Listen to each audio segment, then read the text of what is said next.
नमस्कार विद्यार्थी मित्रांनो, आपण प्रज्ञा लोखंडे यांच्या 2 कविता अभ्यास करणार आहोत. मित्रांनो, दलित साहित्याच्या संदर्भात नामदेव ढसाळ यांच्या कवितेचा आपण आढावा घेतलेला आहे. प्रज्ञा लोखंडेंचं लिखाण दलित स्त्रीच्या वेदना चित्रित करणारं जरी असलं तरी अखिल मानवजातीच्या दुःखाची वाचा सुद्धा त्यांच्या कवितेतून येताना दिसते. मित्रांनो, काजळी नावाची जी कविता आपण शिकणार आहोत यामध्ये स्त्रीच्या वेदनांचं दर्शन आपल्याला इथं होताना दिसतं आणि त्यातल्या त्या दलित स्त्रीच्या वाट्याला जे दुःख भोग आहेत याचं समर्थपणे चित्रण प्रतिभा लोखंडे आपल्या कवितेतून करताना दिसतात. मित्रांनो, हा विषय आपण मागच्या नामदेव ढसाळांच्या कवितांचा अभ्यास करत असताना दलितांच्या साहित्याच्या संदर्भात त्यांच्या वेदना, विद्रोह, नकार या स्वरूपाबद्दल आपण चर्चा केलेलीच आहे. इथे आपण प्रतिभा लोखंडे यांच्या 2 कवितांचा आढावा घेणार आहोत, चर्चा करणार आहोत. तत्पूर्वी थोडंसं आपण त्यांच्या काव्याविषयी, काव्यलेखनाविषयी, साहित्य विश्वाविषयी आपण थोडक्यात माहिती करून घेऊया. 11 फेब्रुवारी 1966चा त्यांचा जन्म आहे. मराठीतील एका स्त्रीवादी विचारांची दलित कवयित्री अशी त्यांची ओळख आहे. मित्रांनो, म्हणजे स्त्रीवादी विचारांची दलित कवयित्री म्हणजे एकीकडं दलित असणं आणि परत स्त्री असणं, म्हणजे या दोन्हीही अनुभवांच्या ज्या काही नेमक्या समर्थपणे मांडण्याची ज्या ताकद ही त्यांच्या काव्यामध्ये दिसते ती आपल्याला पाहायला मिळते. मित्रांनो, म्हणून स्त्रीवादी भूमिकेतून सुद्धा त्यांचं लेखन होतं आणि दलित स्त्रियांच्या वेदना सुद्धा नेमक्या पद्धतीनं त्या मांडताना दिसतात. प्रसिद्ध दलित लेखक दया पवार यांच्या या कन्या, मित्रांनो, बलुतकार दया पवार म्हणून आपण त्यांना ओळखतो. म्हणजे दलितांची वेदना नेमक्या शब्दात मांडणारे, वास्तवदर्शी लेखन करणारे दया पवार यांच्या या कन्या प्रज्ञा लोखंडे या नावानं आणि नंतर प्रज्ञा दया पवार या नावानं त्या लेखन करतात. त्यांचे अंतस्थ उत्कट जीव घेण्या ढगीवर मी भिडू पाहते समग्राशी डोळा, आरपार लईत प्राणांतिक हे कविता संग्रह प्रसिद्ध आहेत. याशिवाय दादांत खैरलांजे हे नाटक व अफवा खरी ठरावी म्हणून हे कथा संग्रह प्रसिद्ध आहेत. नव्या सुशिक्षित दलित स्त्रीची तगमग व तिच्या आंतरिक व्यथा वेदना त्यांच्या कवितेतून प्रभावीपणे व्यक्त होतात. मित्रांनो, बाबासाहेब आंबेडकरांनी शिका आणि संघटित व्हा हा संदेश दिला आणि दलितांच्या झोपडीमध्ये शिक्षणाची गंगा खेळू लागली आणि दलित लिहू, वाचू लागला, बोलू लागला, नव्हे आपल्या व्यथा वेदना मांडू लागला. मग दलित स्त्री सुद्धा मागे कशी राहिली, ती सुद्धा शिकू लागली आणि एक वेगळाच अनुभवाचं विश्व आपल्या समोर येऊ लागलेलं आहे. म्हणजे मुळात ती दलित स्त्री आहे आणि तिच्या ज्या काही दलित असण्याच्या वेदना असू देत आणि स्त्री म्हणून असण्याच्या वेदना असू देत आणि त्यातही परत सुशिक्षित झाल्यानंतर तिच्या वाट्याला आलेले जे अनुभव असू देत, तिची होणारी जी घुसमट आहे, हे या ठिकाणी विलक्षण प्रत्येकारी आहे. मला वाटतं योगीराज वाघमारेंच्या कथामधून सुद्धा आपल्याला या ठिकाणी सुशिक्षित दलित स्त्रीच्या व्यथावेदनांचं नेमकं चित्रण आपल्याला पाहायला मिळतं. म्हणजे एकीकडं शिका, संघटित व्हा असे बाबासाहेब आंबेडकर सांगितल्यानंतर दलित पुरुष शिकले, दलित स्त्रिया शिकल्या, परंतु सुशिक्षित स्त्रियांना समाजानं स्वीकारलं का? कारण बाई ही, शिकलेली बाई ही डोक्यावर बसेल, आपल्यापेक्षा जास्त शिकलेली बायको नको, या मानसिकतेतून दलित स्त्रियांच्या वाट्याला काय अनुभव आले असतील, त्यांना त्यांचं स्वातंत्र्य मिळालं का? खरं तर मला वाटतं प्रत्येक प्रश्न हा विचार करण्यासारखा आहे. मित्रांनो, आणि मला वाटतं इथं दलित स्त्रीची ही जी घुसमट आहे, तिची व्यथा आहे, ही प्रतिभा लोखंडे इथं मांडताना दिसतात. त्यांच्या कवितेचंच नाव आहे काजळी. मित्रांनो, आपण काजळी कशाला म्हणतो? मित्रांनो सांगा. काजळी या ठिकाणी ही मुख्य या ठिकाणी जी वस्तू असते किंवा कुठल्याही वस्तूवर जे काळस असतं तिला आपण काजळी म्हणतो. दिव्यावरची काजळी असू दे, म्हणजे त्याचा काळा रंग असतो. मित्रांनो, मूळ रंग झाकलेला असतो आणि काळा रंग चढलेला असतो. बरोबर आहे. इथं दलित स्त्रीच्या वाट्याला हे अंधकारमय जीवन आलेलं इथं प्रतीक आहे. मित्रांनो, हे लक्षात घ्या. अन्यायानं समाजावर चढलेली काजळी आहे. मित्रांनो, समाजानं या ठिकाणी जाती व्यवस्था, वर्ण व्यवस्था पाळली. पुरुषसत्ताक समाज व्यवस्थेनं स्त्रीला दुय्यम लेखलं. म्हणजे मूळ हक्कापासून, मूळ स्वातंत्र्यापासून, माणसाच्या नैसर्गिक जगण्यापासून समाजानं स्त्रीला कसं वंचित केलं, म्हणजे समाजावर ही अन्यायाची, ही जाती व्यवस्थेची, ही दडपशाहीची ही जी काजळी चढलेली आहे, ही काजळी हक्काच्या न्यायाच्या लढाईनं संपणार आहे. त्यासाठी कुणाला पुढे आलं पाहिजे, तर स्त्रीलाच पुढे आलं पाहिजे. कारण आपल्यावरचा अन्याय दूर करण्यासाठी दुसरा कुणी येणार नाही. बाबासाहेब आंबेडकरांनीच दलितांच्या मुक्ती लढ्यात हे सांगितलेलं होतं. आता इथं वेगळं काही सांगायची गरज नव्हती. आता स्त्रीला तिच्या पायातल्या या दास्यत्वाच्या शृंखला आहेत, एक बाई म्हणून तिच्या वाट्याला आलेल्या दास्यत्वाच्या ज्या शृंखला आहेत की ज्या पुरुष प्रधान व्यवस्थेनं लादलेल्या आहेत, त्या दूर करायच्या आहेत. आणि त्यासाठी तिलाच पुढे आलं पाहिजे. यासाठी तिनं लढा दिला पाहिजे. बरोबर आहे. आणि याच्यातूनच मग क्रांती घडणार आहे. आणि समाजावर आलेली ही काजळी, अन्यायाची काजळी, दडपशाहीची काजळी, पुरुषसत्ताक मानसिकतेची काजळी दूर झाल्याशिवाय राहणार नाही. आणि यासाठी स्त्रियांनी पुढाकार घेतला पाहिजे. आणि इथूनच क्रांतीची सुरुवात होणार आहे, ही आशा सुद्धा प्रतिभा लोखंडेंच्या कवितेतून व्यक्त होते. मित्रांनो, मी एकंदरीत या संपूर्ण कवितेचा आशय तुमच्या समोर व्यक्त केलेला आहे. मी थोडस परत एकदा या कवितेचं वाचन केल्यानंतर स्पष्टीकरण देणारच आहे. कवितेला मी सुरुवात करतोय. कवितेचं नाव आहे काजळी. हरेक लढ्यात होतीस तू उंचावलेल्या खड्या आवाजात, वेदनेची गाणी गा. किती सहज होती तुझ्या डोळ्यातली आग, भूतकाळाचा डंख जाळणारी. कडेवरच्या लेकराला सावरत गाठी मारलेल्या फाटक्या जुनेरात तू द्वेषानं टाकायचीच पावलं, तेव्हा क्षणभर उजळून निघायचा तुझ्या मनातला चांदी कोपरा. काळाराम मंदिर, चौदार तळ, तुझ्या हाताने गतिमान झालेलं क्रांती चक्र ऋतून बसले 21व्या शतकाच्या सांस्कृतिक चिखलात. आता वाढत चाललाय दिशाहीन कोलाहल. चहूबाजूनी चिनला जातोय तुझा बुलंदावे, तरीही तू निमूटपणे चालतेस त्यांनी आखून दिलेल्या रस्त्यावरून. तरीही तू बोलत नाहीस दबलेल्या हुंकाराबद्दल. मित्रांनो, दलित स्त्रीचे हे दबलेपण आणि त्या दबलेपणातून मुक्त होण्यासाठी तिनं चालवलेला प्रयत्न हाच या कवितेचा विषय आहे. डॉक्टर बाबासाहेब आंबेडकरांनी दलितांचा मुक्ता उभा केला आणि यामध्ये पुरुषांबरोबर स्त्रियांनी सुद्धा भाग घेतलेला आहे. मित्रांनो, अनेक आंदोलनं झाली. प्रत्येक लढ्यामध्ये ही स्त्री सामील झालेली आहे. घरातलं आवरून आपल्या नवऱ्याबरोबर ती मुक्ती लढ्यामध्ये सामील झालेली आहे. तिला अस्पृश्यतेच्या शृंखला तोडायच्या आहे. तिची दुहेरी लढाई मित्रांनो. एकीकडे अस्पृश्यतेच्या शृंखला तिला तोडायच्या आहेत आणि दुसरी बाई म्हणून तिची जी काही दुय्यम स्थान आहे त्याच्यातूनही तिला मुक्त व्हायचं आहे. खरं तर हे दुहेरी दुःख ज्याला असं म्हणतो, ह्या दलित स्त्रीच्या वाट्याला आहे. आणि ही वेदना तिच्या डोळ्यात दिसतीये. हजारो वर्षापासून ही वेदना ती सहन करते. दलित स्त्री म्हणून ती भोगतीये. तिच्या अन्याय अत्याचाराला ती सामोरं जाते, बलात्काराला ती बळी पडते. आणि आता तिच्या डोळ्यात आग भडकलेली आहे. या सगळ्याला विरोध करण्यासाठी ती सरसावलेली आहे. सारा भूतकाळ तिला पुसून टाकायचा आहे आणि म्हणून ती पेशानं पावलं पुढे टाकतीये. आपल्या तान्या लेकराला कडेवर घेऊन फाटक्या जुनेरामध्ये त्वेषानं ती या अन्यायाच्या बेड्या तोडण्यासाठी पुढे जातीये. आणि कुठंतरी आज पहिल्यांदा मी माझ्या हक्काची लढाई लढतीये. आणि या अशा तिच्या खचलेल्या पिचलेल्या मनामध्ये कुठंतरी एक क्रांतीची ज्योत पेटलेली आहे. आणि म्हणून तिला म्हणावंसं वाटतं की तिच्या मनातल्या सांदी कोपरा आता उजळून निघालेला आहे. कवित्री म्हणते म्हणजे कुठेतरी आता आशेची पावलं तिला दिसायला लागलेली आहेत. ती स्वतःसाठी कुठेतरी लढायला लागलेली आहे. भविष्यात तिच्या ह्या सगळ्या दास्यत्वाच्या शृंखला तुटणार आहेत आणि ती एक स्वतंत्र स्त्री म्हणून उभा राहण्याच्या दिशेनं निघालेली आहे. आणि तिला ते मिळेल ही आशा या ठिकाणी कवयित्रीत व्यक्त करताना दिसते. कितीतरी आंदोलनं झाली.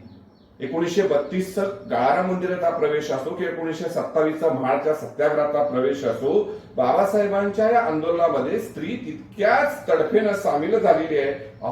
तिच्या साथीनं तरी हा दलितांचा मुक्ती लढा, हा क्रांती लढा हा वेगवान झालेला आहे.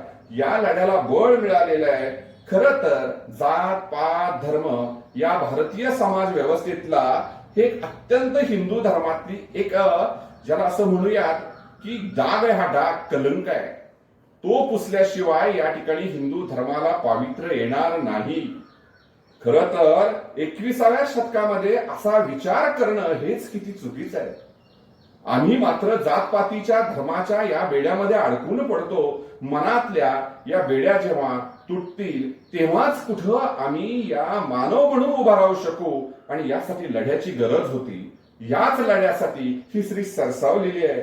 21व्या शतकाच्या सांस्कृतिक चिखलात अडकलेली ही जातपात धर्माची बेडी तिला तोडायची आहे आणि त्यासाठी क्रांतीचं पाऊल तिला उचलायचं आहे. आणि तिनं सुद्धा तितक्या समर्थपणे, निर्धारानं, नेटानं ती दलितांच्या मुक्ती लढ्यामध्ये उभा राहिलेली आहे. अहो, आज मुक्तीचा लढा ती लढेल, उद्या स्त्रीच्या स्वातंत्र्याचा हक्काचा लढा सुद्धा या ठिकाणी ती जिंकणार आहे. या आत्मविश्वासानं ती घराबाहेर पडलेली आहे. खरं तर या सगळ्या परिस्थितीशी सामना करत असताना काही वेळा हताश आणि हतबल होण्याची मनस्थिती येते मित्रांनो. कारण आजूबाजूला जातपात धर्माचा बडिवार माजलेला आहे आणि हा कोलाहल हा क्रांतीची मशाल विझवण्याचा प्रयत्न करतो. दलितांच्या या मागण्यांच्या बरोबर स्त्रीच्या सुद्धा हक्काच्या काही मागण्या आहेत. म्हणजे दलितांचा मुक्ती लढा हा तर आहेच, परंतु तिला तिच्या हक्काची सुद्धा या ठिकाणी जाणीव आहे. परंतु या पुरुष प्रधान व्यवस्थेमध्ये तिला मात्र चूल आणि मूल एवढ्या पुरतच मर्यादित ठेवलेलं आहे. आणि इथं मात्र चारी बाजूनं तिला आवळलं जात आहे. म्हणजे कुठं कुठं समाज व्यवस्थेमध्ये दलित स्त्री म्हणून ती हिनवली जाते, दाबली जाते. आणि घरामध्ये एक स्त्री म्हणून दलित पुरुषांकडूनच तिला दुय्यमपणा येताना दिसतो. म्हणजे तिच्या मुक्तीचा लढा तिला एकटीनं लढायचा आहे. इथं तिला घरचे सुद्धा साथ देणारे नाहीये. चारी बाजूनं दलित स्त्रीचा आवाज दाबण्याचा या ठिकाणी प्रयत्न होताना दिसतोय. पण तरी सुद्धा ती निघालेली आहे. ती आता निपुटपणे चाललेली आहे. आखून दिलेल्या रस्त्यावरच ती चाललेली आहे. हा रस्ता म्हणजे तिच्याच घरातल्या पुरुषांनी तिला दिलेला, बाई तू याच रस्त्यावरून चालायचं, हेच चूल आणि मूल तुझं हे आयुष्य आहे. आता सुद्धा तिला त्याच या रस्त्यावरून चालावं लागतंय. परंतु उद्या मात्र ती स्वतंत्र होणार आहे. त्यासाठी हा क्रांतीचा लढा आहे. पण आज मात्र तिला गप्प बसावं लागतंय. बऱ्याच वेळा काही हुंकार तिच्या मनातनं ज्या वेळेस येतो बाहेर अन्यायाविरुद्धचा, तिथं सुद्धा दाबलं जात आहे. मित्रांनो, ही वेदना ही या ठिकाणी तिच्या वाट्याला आलेली एक दबलेपण आहे. तिची जी घुसमट आहे, तिला ज्या पद्धतीनं अन्याय तिच्यावर होताना दिसतोय, ह्या साऱ्या वेदना, दलित स्त्रीच्या समस्या, तिचे प्रश्न, तिचं दबलेपण, तिचं घुसमटलेपण आणि या सगळ्यातून तिचं उभारलेपण हे नेमकेपणानं प्रतिभा लोखंडे या कवितेत मांडताना दिसतात. आणि काजळी या शीर्षकातून समाज व्यवस्थेमधला अंधश्रद्धा, रूढी, परंपरेनं ग्रस्त अशा समाजानं, जाती व्यवस्था आणि धर्म व्यवस्थेच्या आहारी गेलेल्या समाजानं अशा या सगळ्या अनिष्ट प्रथांचं लेबल ज्याला असं म्हणू डोळ्यावर ओढून घेतलेलं आहे. आणि त्याला आतला माणूस दिसत नाहीये.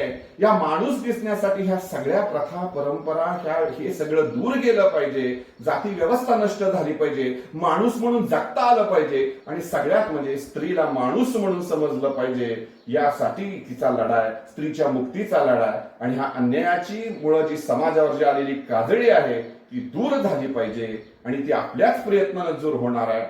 याचाच प्रयत्न या कवितेमध्ये इथं दिसताना दिसतो. प्रतिभा लोखंडे या आपल्याला या भावना दलित सुशिक्षित स्त्रीच्या दबलेपणाच्या, सासरीपणाच्या, तिच्या मुखवेदना मुखर करताना दिसतात. मला वाटतं मित्रांनो, आपल्याला ही कविता कळालेली आहे. आपण इथंच थांबूया आणि त्यानंतर आपण प्रज्ञा लोखंडेंची जी दुसरी कविता घेणार आहोत ती कविता म्हणजे अर्थ. मित्रांनो, आत्ताच्या या कवितेचा संदर्भ देत असताना इथं सुद्धा कुठंतरी दलित स्त्रीच्या वेदना, तिची तगमग, तिच्या आंतरिक व्यथा वेदना यालाच मोकळी वाट या कवितेत करून दिलेली आहे. कवितेचं नाव आहे अर्थ. प्रिय तू विचारू नयेस अर्थ कवितेमागील संदर्भाचा. एकाकी प्रदेशाच्या सरहद्दीशी कुठवर झुंजावं, कुठवर विसरावी पडझड सुनसान अंधाराची. इथवरच संतात सर्व प्रश्न, असं मुळीच नाही प्रिय. दिशांसोबत हरवत चाललेली पावलं भिजावीत एका अपरिहार्य पाऊस झडी. आणि डोळ्यांनी राहावं कोरडं ठक्क बेसावध क्षणांचे हिशोब सांगत. वळसणीला बांधावी दुःख आणि व्हावं मार्गस्थ. इतका सोपा नसतोच हा प्रवास. हे मी तुला सांगायलाच हवं का प्रिय? खरं तर आयुष्य चौकटीत जगणं राहूनच गेलं. म्हणूनच प्रिय, तू विचारू नयेस अर्थ कवितेचा, कवितेमागील संदर्भाचा. मित्रांनो, खरं तर या कवितेमध्ये दलित स्त्रीच्या व्यथा वेदनाच प्रकट झालेल्या आहेत. खरं तर ह्या साऱ्या भावना काय सांगतात मित्रांनो? ज्या समाजामध्ये जगत असताना स्त्रीला स्त्री म्हणून जगणं किती अवघड जात आहे. एक स्त्री म्हणून, सुशिक्षित स्त्री म्हणून जेव्हा ती उभा राहायला बघते तेव्हा तिला अनेक अंगानं तिला दाबण्याचा प्रयत्न होताना दिसतो.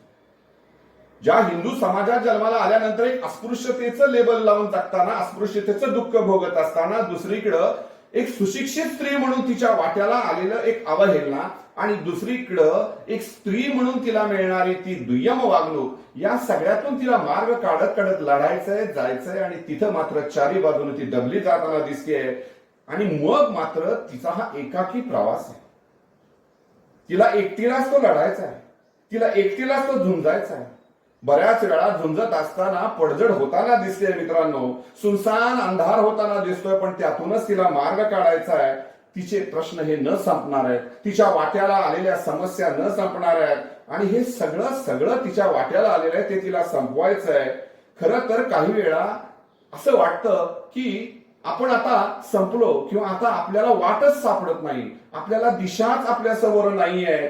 आणि मग अशा वेळेस कुठंतरी काहीतरी या ठिकाणी मनाला एक निराशा येते, अश्रूंना वाट मोकळी होताना दिसते. मित्रांनो, तिचं ते एकाकी रडणं, कुडणं आणि त्यातूनच या ठिकाणी स्वतःला सावरणं हे या ठिकाणी आपल्याला दिसून येतं. का बऱ्याच वेळा कितीतरी असे क्षण तिच्या अन्यायाचे, अत्याचाराचे तिच्या वाट्याला येतात, ते निमूटपणे तिला सहन करावे लागतात. आणि मग हे सारे क्षण, अन्यायानं तिला भोगावी लागणारी दुःख तिला आपल्या बाजूला ठेवावे लागतात आणि पुढच्या प्रवासासाठी तिला मार्गस्थ व्हावं लागतं. दुःख भोगत भोगतच, अन्याय सहन करतच तिला तिच्या मुक्तीचा लढा लढायचा आहे, पुढे मार्गस्थ व्हायचं आहे. आणि हा प्रवास सोपा नाहीये, हा प्रवास सोपा नाही, हे प्रिय तुला सांगायलाच हवं का? अहो खरं आहे, या स्त्रीला या समाज व्यवस्थेनं इतक्या सहजपणे तिला स्वीकारणं शक्य आहे का? स्त्री ही आमची मालमत्ता आहे. तिला एका आदर्श अशा लेव्हलखाली झाकून स्वतःची वर्चस्वाची सत्ता राबवण्याची पुरुषांची मानसिकता आहे इतक्या सहजासहजी संपत नसते, ही संपवता येत नसते. यासाठी प्रयत्न करावा लागतो, वैचारिक परिवर्तन करावं लागतं. तेव्हा कुठं या सगळ्या गोष्टी होणार आहेत. यासाठी स्वतःचा सत्व आणि स्वाभिमान ठेवून, तिला स्वतःच स्त्री पण जाग ठेवून तिला लढावं लागणार आहे. आपली दुःख वळसणीला बांधून समोर जावं लागणार आहे, सामोरं जावं लागणार आहे, लढावं लागणार आहे आणि मार्गस्थच व्हावं लागणार आहे. पण हा प्रवास सोपा नाही हे काही सांगायला नको. खरं तर या सगळ्या तिच्या जगण्याच्या या सगळ्या ज्या तरा आहेत, जगण्याचे तिचे प्रश्न आहेत, म्हणजे एका माणूस म्हणून जगण्याचं एक तिचा साधा सरळ अपेक्षा आहे, ती सुद्धा या जगात पूर्ण होत नाहीये. म्हणून खरं तर आयुष्य चौकटीत जगणं हे राहूनच गेलं. म्हणजे जे इतरांना मिळतं ते मात्र बाईला मिळत नाहीये. जे इतरांच्या हक्काचं, स्वातंत्र्याचं असतं ते तिच्या वाट्याला येत नाहीये. स्वातंत्र्य, समता, बंधुता, सामाजिक न्याय या मूल्यांचा नुसता उद्घोष होताना दिसतो, पण स्त्रीच्या वाट्याला खरंच या स्वातंत्र्यानंतरच्या 21व्या शतकामध्ये या सगळ्या गोष्टी तिच्या वाट्याला आल्यात का, हे सगळे प्रश्नचिन्ह आहेत. आणि मग तिचं जगणं मात्र घुसमटलेलं राहतं आणि शेवट प्रश्न उरतो आणि त्याला उत्तर काय मिळतं मित्रांनो? जगणं मात्र राहून गेलं. चौकटीतलं जगणं म्हणजे स्वतःला मारत, दुःख भोगत, सोसत, दुसऱ्यासाठी त्याग समर्पण करत स्वतःचं आयुष्य तिच्या कसं जगायचं हेच तिला जगता येत नाहीये. आणि मग ती खंत मात्र राहते की खरं तर आयुष्य चौकटीत जगणं राहूनच गेलं. हीच मला वाटतं एका नव्हे हजारो वर्षापासून चालत आलेल्या स्त्रीची व्यथा वेदना आहे मित्रांनो. मग ती शिकली तरी तिच्या नशिबाचं हे दुःखभोग काही गेलेले नाहीयेत. आणि म्हणूनच तिला परत एकदा सांगावं असं वाटतं की माझी व्यथा वेदना, स्त्री माझी म्हणजे स्त्रियांची व्यथा वेदना जेव्हा मांडत असतो, मन मोकळं करत असताना, तेव्हा त्या कवितेतला अर्थ आणि त्याच्या मागचे संदर्भात तू विचारू नकोस, कारण हे संदर्भ हजारो वर्षापासून ज्या समाज व्यवस्थेनं स्त्रीच्या वाट्याला जे दुय्यमत्व लादलेलं आहे, इथं अस्पृश्यतेच्या बरोबर स्त्री म्हणून तिच्या वाट्याला जे दुय्यमत्व लादलेलं आहे, यामध्ये साऱ्या प्रश्नांची उत्तरं लपलेली आहेत आणि त्यासाठी संघर्ष आणि झुंजणं हे अपेक्षितच आहे. आणि म्हणूनच तिचा लढाही चालू आहे, मुकपणे सोसणंही चालू आहे, तिचं दबलेपण, तिचं घुसमटलेपणही व्यक्त होत आहे. आणि म्हणून तिला म्हणावंसं वाटतं की प्रिय, तू विचारू नकोस की या वेदनेमागचा अर्थ काय आहे, संदर्भ काय आहे, की जे हजारो वर्षापासून पुरुष मानसिकतेत लपलेले आहेत. हेच कवित्री इथं अधोरेखित करताना दिसते. मला वाटतं अर्थ नावाची कविता हा बराच काही अर्थ सांगून जाते, संदर्भ सांगून जाते आणि मनाला अंतर्मुख करते. आणि स्त्रीची हजारो वर्षापासूनची व्यथा ती आजपर्यंतच्या सुशिक्षित स्त्रीच्या पर्यंतची व्यथा वेदना मुखर करताना दिसते. मला वाटतं मित्रांनो, आपल्याला ही कविता कळलेली आहे. आणि दोन्ही कवितांचा आशय लक्षात घेत असताना प्रतिभा लोखंडे या सुशिक्षित असणाऱ्या दलित स्त्रीच्या मानसिकतेतून स्त्रीच्या भावना विश्व, तिचा अनुभव विश्व, तिच्या क्रांतीच्या तिच्या दिशेनं चालणारी पावलं आणि त्यातही तिचं ते दबलेपण, घुसमटलेपण, तिचा खिन्नपणा, तिची निराशा, त्यांच्या वाट्यातल्या साऱ्या समस्या, या सगळ्या प्रश्नांची, भावनांची उकल या दोन्ही कवितेतून होताना दिसते. मला वाटतं आपल्याला ही कविता कळालेली आहे. आपण आता इथंच थांबूया. धन्यवाद.